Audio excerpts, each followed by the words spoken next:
$700 in esta economía. Sorry, that price point took me so back that it took me all the way back to Venezuela. And it seems as though a lot of people share the opinion that that is simply way too much money for this particular upgrade. So for those who don't know, the PS5 Pro technical presentation was streamed earlier today. Mark Cerny took the stage and talked about the features of the PS5 Pro.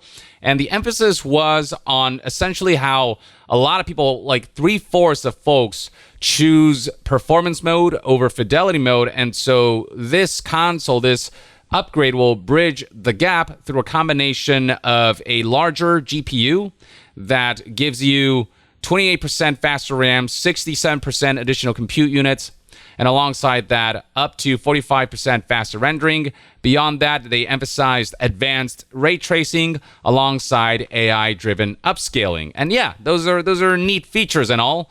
But then they showed off some games and the differences between what you'd find on the original PlayStation 5 versus what you'd find on the PS5 Pro. And that's where it kind of starts to fall apart. Like, they showed a variety of examples here, like this visual from The Last of Us Part 2. And I'm here kind of trying to spot the difference. I guess the text is a little clearer. If I zoom in here, you can see this is a little blurrier than this. But is that $700 worth of a difference? I wouldn't say so. Then they emphasize how the crowds in Ratchet and Clank look sharper on the PS5 Pro versus the original PS5. Sure, if you really squint, you can kind of see it. Is it $700 worth of a difference? I would be hard-pressed to say so. Right here we have an example of traffic and some leaves on a tree. Yes, you can see it's a little blurrier here, but I mean, is it such a vast difference that the price point of PS5 Pro is justified?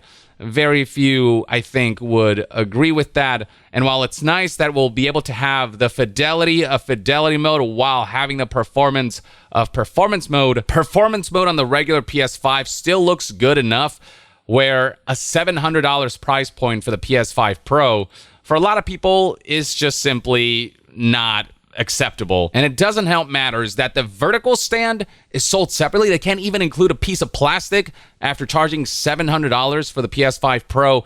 And on top of that, you'll see right here that this does not come with the disk drive. So you have to purchase that separately, which is an additional $80 cost for those who want to maintain the ability to purchase physical media and use that. So for those folks, you're really looking at a price of $780. That's almost $800 plus the kickstand, which is an additional however many bucks for the full package. Maybe things would have gone a little better if they had showcased a new game that took full advantage of the PS5 Pro's power and really highlighted the kind of graphical fidelity we can achieve with the additional prowess. But none of that. We just got examples of old games and side-by-side comparisons whose difference were kind of hardly noticeable. Maybe if Digital Foundry gets their hands on the PS5 Pro, the differences will become more prominent. But at least in this YouTube video presentation, they really didn't do a good job of justifying this price point. And so if we scroll down and look at the likes to dislikes ratio, you'll see that reception is fairly mixed. And the comments here are not particularly cordial or fully on board with the price point. So this is kind of where we're at as far as discussions go. And just to compare to what the current cost of the PlayStation 5 is, you got the slim model here with the disk drive-less version being $450 and the one with the disk drive being $500. So the PS5 Pro is an additional $200. And that's, again, without excluding the fact that you have to purchase the disk drive and the vertical stand separately. $200 more than the PS5 Slim that does include the disk drive. And even if you're an all-digital player and don't need the disk drive, the digital version of the PS5 Slim is $450. That's still a $250 difference between the PS5 Slim all digital and the PS5 Pro all digital. It's also worth noting that in the UK and Europe, we're looking at £700 and 800 euros. So if we convert that to US dollars, we're looking at a price point of 915 US dollars roughly in the UK And in Europe, in countries where euros is the main currency, we're looking at $881 US dollars. That's on top of the fact that right before they announced the PS5 Pro, Sony increased the price of their PS5 DualSense controllers in US, Europe, and more by a couple dollars. This is kind of getting ridiculous and getting out of hand. And you can see right here in the accessory section that the disc drive for PS5 still costs $80, and the vertical stand for PlayStation 5 consoles costs $30. To give you even more of a point of reference for why this price point is so controversial is this tweet right here by Jeff Keighley, who bullet listed the inflated price points for all PlayStation consoles. So to give an example, back in 1995, the price point that the PS1 was back then would be worth $611 today. And he goes on to list all of the other consoles as well. So the PlayStation 2 would be $546 today, the PS3 $778, with a PS5 Pro, if you get both the disc drive and the vertical stand, that's $810, so more expensive than the ludicrously priced PlayStation 3. Beyond that, we got PS4, which would be $538 today. PS4 Pro would be $522 today. PS5 would be $606 today.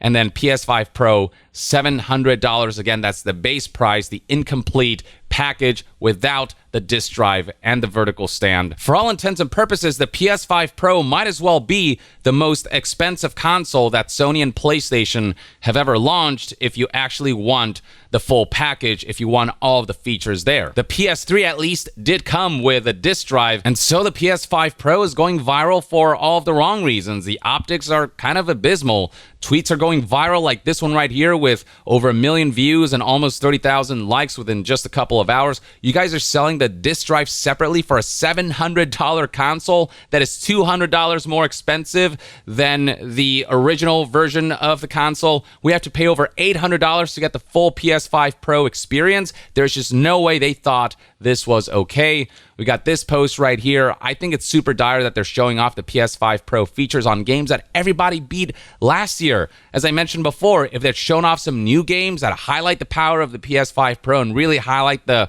graphical differences and performance differences you can see between PS5 and PS5 Pro, maybe that would have gone down better.